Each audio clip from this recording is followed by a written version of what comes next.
grâce aux efforts de Lou Elizondo. Chaque soir, on avait un briefing opérationnel de renseignement.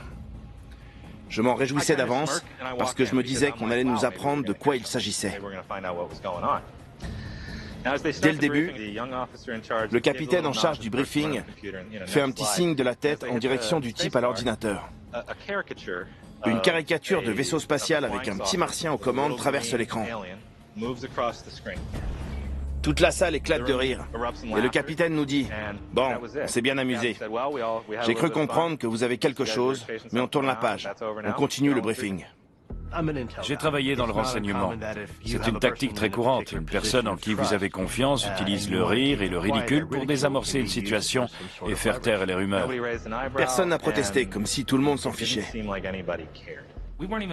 On nous a même pas donné l'ordre de rien dire. Ça m'a vraiment marqué parce que ça nous a convaincus qu'il ne s'était rien passé de notoire. Et très franchement, pendant longtemps, j'ai fait comme s'il ne s'était rien passé. Quand on vous dit que vous avez été victime d'une illusion, et en gros que vous êtes fou, on ne sait plus quoi penser. Enfin, après 15 années passées à porter ce secret, quelqu'un s'est intéressé à lui. Il a compris que c'était vrai, que d'autres gens l'avaient vu aussi, et qu'il n'était pas fou.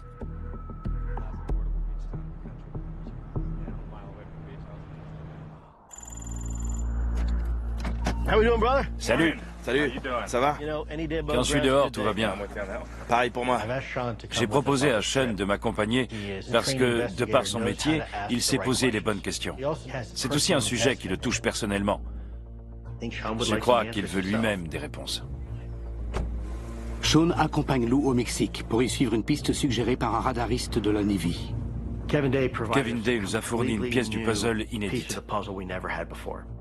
Day leur a donné les coordonnées de l'endroit où il dit avoir vu une flotte d'ovnis disparaître de son écran radar. On va se rendre sur les lieux et voir s'il existe bien une corrélation.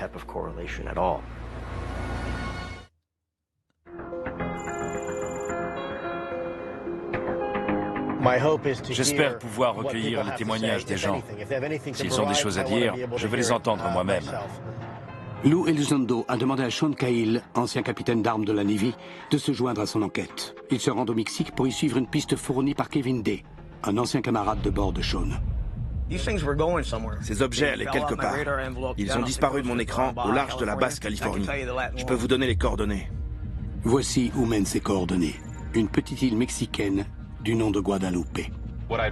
Ce que j'aimerais, c'est qu'on discute des événements de 2004 et qu'on découvre si le phénomène s'est reproduit.